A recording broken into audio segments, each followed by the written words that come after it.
Is it possible that the car of one of the title favorites is sabotaging its own season without anyone knowing, until now? Andrea Stella has just revealed something that could change everything for Oscar Piastri and McLaren. But Saturday's qualifying broke that narrative. Oscar Piastri, who until then had been synonymous with consistency, inexplicably plummeted on the timesheets. He finished 8th. A position that, although disguised by Carlos Sainz's penalty that promoted him to 7th place, was alarming due to the time margin. More than half a second difference compared to his teammate who took pole. In a team like McLaren, where both cars receive the same development, the same base setup, and the same technical investment, this difference is not a coincidence. It is a symptom of a deeper problem. The most intriguing thing was that the drop did not respond to a specific error. There were no obvious blockages, track departures, or significant traffic, nor any visible problems with the tires or strategy errors. Piastri executed his session with apparent normality, and yet each lap became a silent demonstration that something was wrong. It was as if the car was running with invisible resistance. Millisecond by millisecond, curve after curve, something was being lost, and no one knew exactly what. Andrea Stella, technical director and team leader at McLaren, soon activated advanced diagnostic protocols. What began as an informal concern among engineers reviewing split times quickly turned into a forensic operation. A total overhaul of the 81st MCL39 began. Every parameter was put under the magnifying glass: suspension, ride height, active aerodynamics, DRS telemetry, flow behavior under the car floor, temperature sensors, and traction maps. Because what was at stake was not just Piastri's performance in Mexico.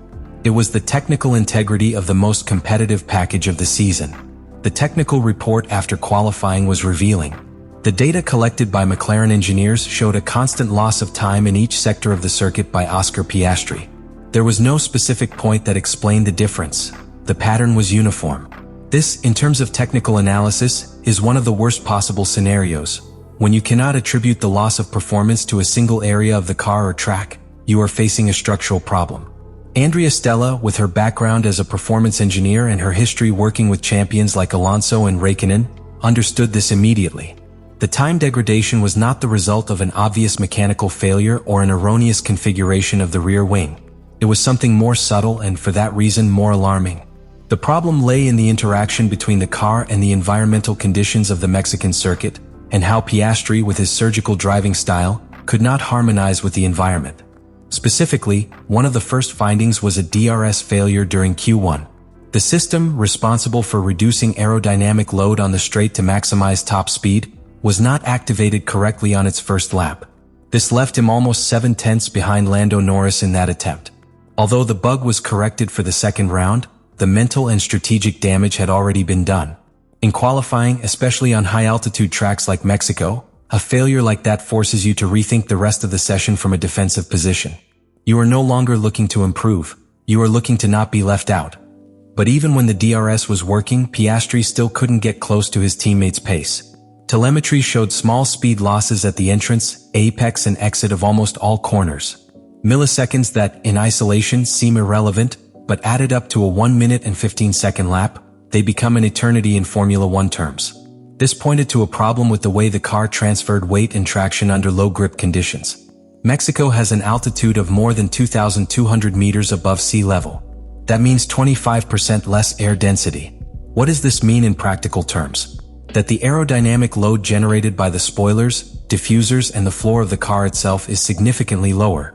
In other words, the car has less grip without changing a single part. To compensate for this, the driver must adapt his style, braking later, using more aggressive entry angles, and relying more on mechanical traction and the car's balance. This is where Piastri's approach becomes his Achilles heel.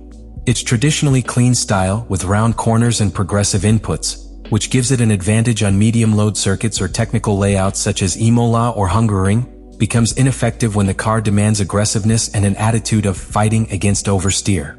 Stella summed it up with a phrase that is as technical as it is devastating. In low-grip conditions, you need to challenge the car. Lean on understeer, oversteer, and adapt to the limit. That's exactly what Norris did. Norris, more accustomed to this type of chaotic driving from his years with unstable cars like the MCL36, knew how to interpret what the car needed and took it to the limit. That's why he scored pole. Because he understood that in Mexico it was not about precision, but about controlled brutality. And that made the difference between two drivers with access to the same car so marked. McLaren also evaluated possible factory defects or accumulated damage in car number 81. They checked the floor of the car, the side deflectors, and the condition of the pressure sensors. But everything seemed to be within normal parameters, which led to an uncomfortable but technical conclusion. The car did not have a fault, it was simply configured for a driving philosophy that Piastri was unable to activate under those conditions. That is, the car worked well but not for everyone. This finding has far-reaching consequences. Because if on other tracks with similar conditions such as Las Vegas, which also suffers from the altitude, or Sao Paulo, where temperatures and variable asphalt create unpredictable scenarios, the same pattern repeats itself, McLaren could be facing a double-sided season. Brilliant with Norris, frustrating with Piastri. And that, in a close battle for the championship, is not sustainable. You can't win a world championship if only one of your cars can perform at its best. McLaren, with Stella at the helm, will have to decide whether to redesign key elements of the MCL39 to better adapt it to Piastri, or whether to force a drastic evolution in its driving style. In any case, what was discovered in Mexico was not just a technical failure. It was a mirror. One that forces the team to look inside itself and decide if its current strengths are built on a solid enough foundation to endure a full season. Because Piastri's talent is beyond doubt, but Formula One waits for no one. And even less to those who do not adapt to change. The difference in performance between the two McLaren cars in Mexico was not just a technical anomaly. It was a strategic warning. In a championship that is being defined by tiny margins, where the leading teams alternate victories and pole positions race after race, every point, every tenth, every technical decision has direct consequences on the destiny of an entire season. Until the Mexican Grand Prix, McLaren seemed to have everything under control. Lando Norris led the Drivers' Championship. McLaren was the team with the greatest consistency in podiums and results, and Oscar Piastri, although in a more secondary role, had secured important positions that strengthened Woking's collective dominance. But what happened in the Mexican classification exposed a fragility that goes beyond the timesheet: the car's inability to offer universal performance for both drivers. And in Formula One, when a car becomes an effective tool only in the hands of one driver, the entire team is exposed. Because the Constructors' Championship, more than the Drivers' Championship, depends on the balance between both sides of the garage. It is not enough to have one driver who can fight for victories if the other cannot stay within the top 5 regularly. In the current scenario, Red Bull and Mercedes are taking advantage of every mistake, every internal gap that their rivals leave open. The technical discovery that Andrea Stella made regarding MCL39 puts on the table a fundamental debate that the team will have to resolve in the coming weeks. Should the car be adapted to Oscar Piastri's driving style to avoid this type of situation being repeated on circuits with low grip? Or should the Australian driver be expected to modify his approach, adopt more aggressive driving and get used to extracting performance in adverse conditions even if it means greater risk? If Oscar Piastri fails to reverse this technical trend and adapt to the extreme demands of tracks like Mexico, the narrative of the championship could begin to move against him. And with it also that of McLaren. What is a points advantage today could become a fight against Red Bull or Ferrari tomorrow with only one functional car. Andrea Stella, with her surgical approach, has exposed a reality that is often overlooked when the results are there. Not all team successes are sustainable if performance is based on a single formula. And that formula, right now, seems to only work for Lando Norris. This is not an accusation against Piastri, nor a criticism of his abilities. On the contrary, what this episode has revealed is the extent to which a modern F1 car requires that every detail from aerodynamics to driver psychology be aligned with the external conditions of the circuit. Mexico has exposed the structural weakness, but it has also opened a window to correct.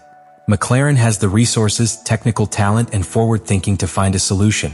The question is whether they will opt for the quick route by modifying the car to make it more accessible to Piastri or by the more demanding route, trusting that the Australian driver will be able to adapt without altering the current structure of the car. What do you think McLaren should do after what was discovered in Mexico? Redesign part of the MCL39 to balance performance between its two pilots? Or maintain your current approach and bet on an internal evolution of Piastri as a driver? Let me know in the comments what you think about all this.